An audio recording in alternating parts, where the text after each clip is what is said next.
시청자 여러분 안녕하십니까. 북제TV 뉴스입니다.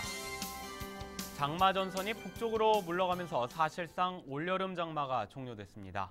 전국적으로 본격적인 무더위가 시작되겠고 일부 지역에서는 열대야 현상이 나타나겠습니다. 김소영 기자입니다. 올여름 장마가 끝났습니다. 워낙 가물었던 탓에 결국 평년 강수량을 채우지 못했지만 막바지에 내린 굵은 장마비는 가뭄과 녹조 해소에 큰 도움이 됐습니다. 열기에 밀려 올라간 장마 전선은 한동안 한반도 북쪽에 머물다 계절이 바뀔 때 다시 내려와 우리나라에 비를 뿌리겠습니다. 장마 전선이 물러간 한반도 상공은 남쪽에서 북상하는 무더위 기단이 자리 잡겠습니다. 엘니뇨와 이딴 태풍으로 움츠려 있던 북태평양 고기압이 확장되면서 뜨겁고 습한 공기를 한반도에 몰아넣겠습니다. 당분간 전국의 낮 기온이 30도 이상 웃돌아 폭염특보가 발표되는 곳이 많겠고 밤에는 열대야가 나타나는 곳도 있겠습니다. 남부지방을 중심으로 내려진 폭염특보는 앞으로 다른 지역으로도 확대 강화될 것으로 보입니다. 폭염특보 지역에서는 한낮에는 되도록 외출을 자제하고 수분을 자주 섭취하는 등 건강관리에 유의해야 합니다. 불쾌지수는 모든 사람이 불쾌감을 느끼는 정도인 매우 높은 단계까지 치솟겠습니다. 기상청은 장마는 끝났지만 중부지방에는 당분간 기습적인 호우가 잦겠다며 피서객이나 상간 야영객들의 주의를 당부했습니다. 복지TV 뉴스 김소연입니다. 그동안 장기 요양기간 현황표에 평가 결과 점수만 표기하고 이 평가 등급은 공개하지 않았죠. 이로 인해 전체적인 시설의 질적 수준이 어느 정도인지 이해하기 어려웠던 문제가 있었는데요. 앞으로는 선택이 쉬워질 전망입니다. 보건복지부가 다음 달부터 장기 요양수급자가 장기 요양기간을 선택하는 데 있어 장기 요양기간 현황표를 알파벳 A부터 E까지 나눈 5단계의 평가 등급으로 표기한다고 밝혔습니다. 복지부는 이번 조치를 통해 평가 결과가 낮은 장기 요양기관이 수용자가 요구하는 질 높은 서비스를 제공하는 기관으로 거듭나는 계기가 될 것이라고 말했습니다. 한편 그동안 장기 요양기관 평가는 기관 운영과 환경, 안전 등 5개 영역에 대해 점수로 표시해왔습니다. 국민안전처가 화재와 교통사고 분야 안전지수 등급을 시범 공개했습니다. 국민안전처는 각 지자체의 안전 수준을 한눈에 알아볼 수 있는 안전지수 등급을 내놨습니다. 이번 발표에서 시도별로는 서울시와 경기도가 화재와 교통사고 분야에서 모두 1등급을 받았습니다. 반면 세종시와 전남은 모두 최하위 등급인 5등급을 받았습니다. 화재 분야에서는 경기도 부천시와 전주시가 상위 10%인 1등급을 받았습니다. 서울시가 장애인과 기초생활수급자 등을 대상으로 다음 달 영구 임대주택 예비 입주자를 모집합니다. 서울시는 다음 달 17일부터 21일까지 5일간 영구 임대주택 전체 1,950호의 예비 입주자를 모집한다고 밝혔습니다. 모집 대상은 기초생활수급자와 국가유공자, 장애인 등 저소득층이며 공급 지역은 강북구와 강남구, 강서구, 노원구 등 8개구 30개 단지입니다. 시는 예비 입주자를 오는 9월 21일 선별 발표할 예정이며 예비 입주자로 선정되면 기존 대기자가 우선 입주한 후 모집 순번에 따라 입주하게 된다고 말했습니다. 경기도가 장애인들의 일자리 확충을 위해 나섰습니다. 남경필 도지사가 한국장애인 고용공단과 함께 장애인 택시기사를 양성하기 위해 경기도 택시협회와 양해각서를 체결했습니다. 정유린 기자입니다. 보안업체 콜센터인 사회적 기업. 전체 직원 163명 가운데 절반 이상이 장애인 직원입니다. 장애인에게 채용의 기회를 먼저 제공하고 차별 없는 보수와 장애인 직원들을 배려한 시설들을 잘 갖췄습니다. 아무래도 시각에 장애가 있으니까 다니면서 불편할 것 같아도 전혀 그런 게 없고 분위기가 너무 좋아 회사 분위기가. 계속 일하고 싶은 직장이에요. 이렇게 장애인들에게 양질의 일자리를 지원하기 위해 경기도가 한국장애인고용공단 경기지사, 수원택시협회와 손잡고 장애인 택시기사 양성을 위한 MOU를 체결했습니다. 수원 인근 8개 시군에서 40명의 운전원을 양성하고 취업으로까지 연계합니다. 또 택시용 보조기기와 초기 산납금의 일부도 지원합니다. 도와 또 장애인협회와 택시업계 이렇게 힘을 합해서 조금씩 기존의 생각을 깨내면 우리 장애인들에게 지속 가능한 좋은 일자리를 만들어 드릴 수 있고요. 편견이라는 높은 벽이 사라진다면 더 넓은 분야에서 일할 수 있는 장애인들.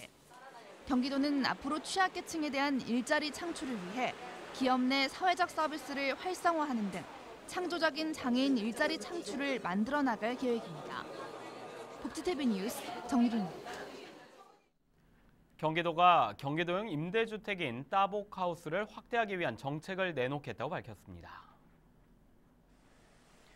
경기도가 도유지를 낮은 가격에 제공하고 도시공사나 건설사들이 시공을 맡아 저렴한 가격에 주택을 공급하는 따복하우스 정책을 확대하겠다고 밝혔습니다.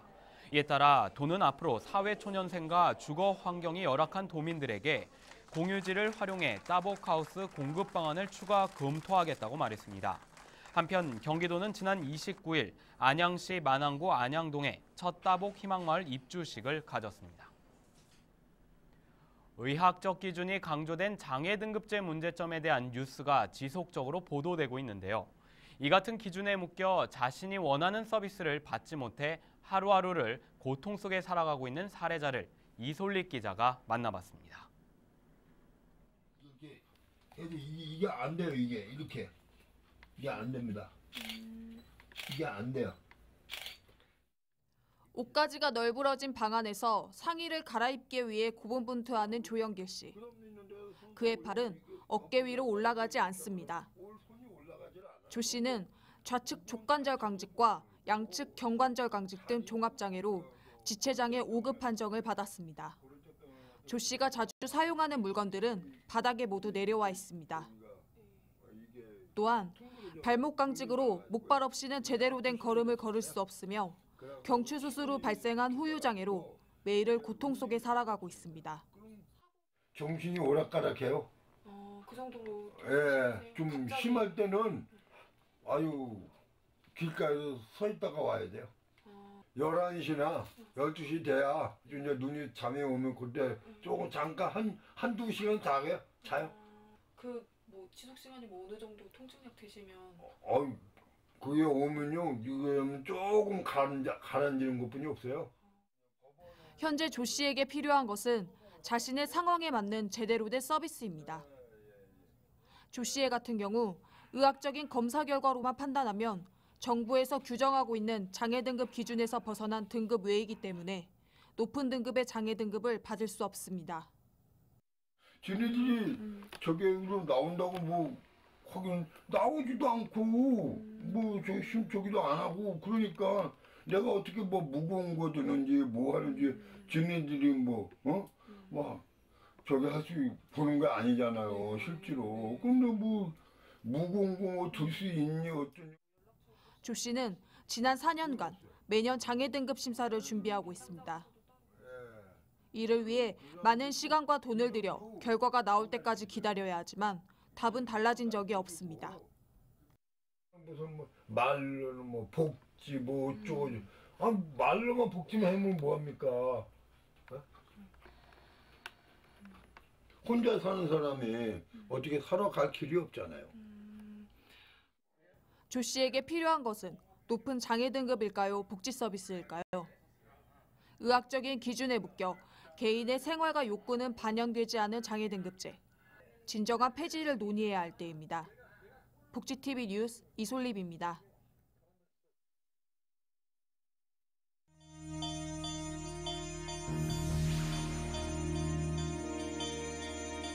이어서 간추린 뉴스를 전해드립니다.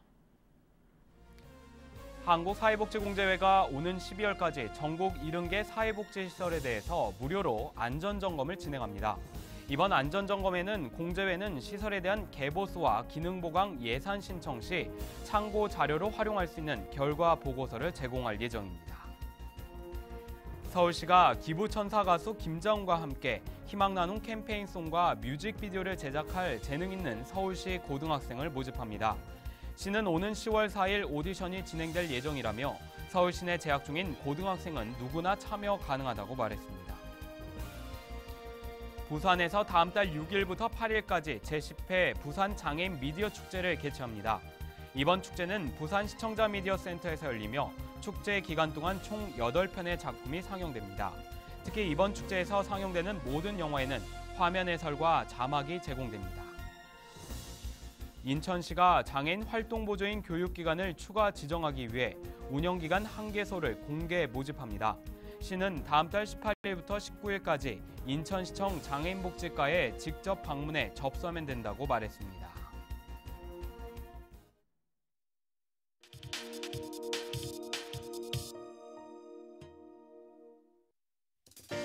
장마가 끝나기 무섭게 찾아온 찜통 더위. 열대야에 잠 못 이루는 분들 많으시죠? 이럴 때 더욱 주의해야 할 질환들이 있으니 바로 더위로 인한 온열 질환입니다. 특히 여름 휴가철이 다가오면서 야외 활동이 잦아지는 만큼 더욱 신경 쓰셔야 하는데요. 이번 시간 건강해지는 팁에서는 온열 질환 예방법을 알려드립니다. 지구 온난화에 따라 한반도의 기후가 변하면서 해마다 더위가 극심해지고 있습니다. 특히 2000년 이후로 폭염 일수가 빠르게 증가했고 이에 따라 온열 질환자도 매년 늘어나고 있는데요. 질병관리본부에 따르면 2011년부터 2014년까지 온열 질환자가 3,100여 명 발생했고 이 가운데 36명은 사망했습니다. 온열 질환자는 남성이 여성보다 2배가량 많았고 연령별로는 50대와 40대 그리고 75세 이상 순이었습니다. 특히 온열 질환은 80% 정도가 실내가 아닌 야외에서 발생하는 것으로 조사됐는데요. 산으로 바다로 여름 휴가를 떠나는 요즘은 일사병, 열사병 등 다양한 온열 질환을 더욱 조심해야 하는 때입니다. 그렇다면 더위로 인한 질환들을 예방하는 방법은 무엇일까요? 먼저 기상예보를 잘 고려해서 실외 활동을 계획하는 것입니다. 특히 폭염 환자 발생이 오전 10시에서 오후 1시 사이에 집중된 만큼 이 시간대는 되도록 실외 활동을 자제하는 것이 좋습니다. 만약 불가피하게 실외 활동을 해야 한다면 충분한 휴식과 수분 섭취는 필수입니다. 또 햇빛을 잘 흡수하는 어둡고 달라붙는 옷은 피하고 뜨겁고 소화하기 어려운 음식은 먹지 않는 것이 방법입니다. 장마의 태풍까지 오락가락하는 날씨가 지나가고 본격적인 무더위가 시작됐습니다. 건강관리 잘하셔서 즐거운 여름휴가 보내시기 바랍니다. 이야기가 있는 시간 오늘의 영상 함께 보시죠. 이 소년의 이름은 베일리 매튜입니다. 매튜는 생후 18개월 때 뇌병변 장애 판정을 받았습니다. 보행기구 없이는 걷는 것도 힘든 매튜는 8세에서 10세가 겨루는 철인 3종 경기에 도전장을 냈는데요. 경기를 위해 아버지와 함께 매주 운동을 하면서 준비를 했다고 합니다. 마침내 결승선에 도착한 매튜는 메달을 받았습니다. 여름 장마가 모두 끝나고 본격적인 무더위가 시작됐습니다. 무더위에 취약한 노인과 장애인 등 취약계층에 대한 우리 모두의 관심이 필요한 시기입니다. 행복한 미래를 여는 방송 복지TV 뉴스를 마칩니다. 시청해주신 여러분 고맙습니다.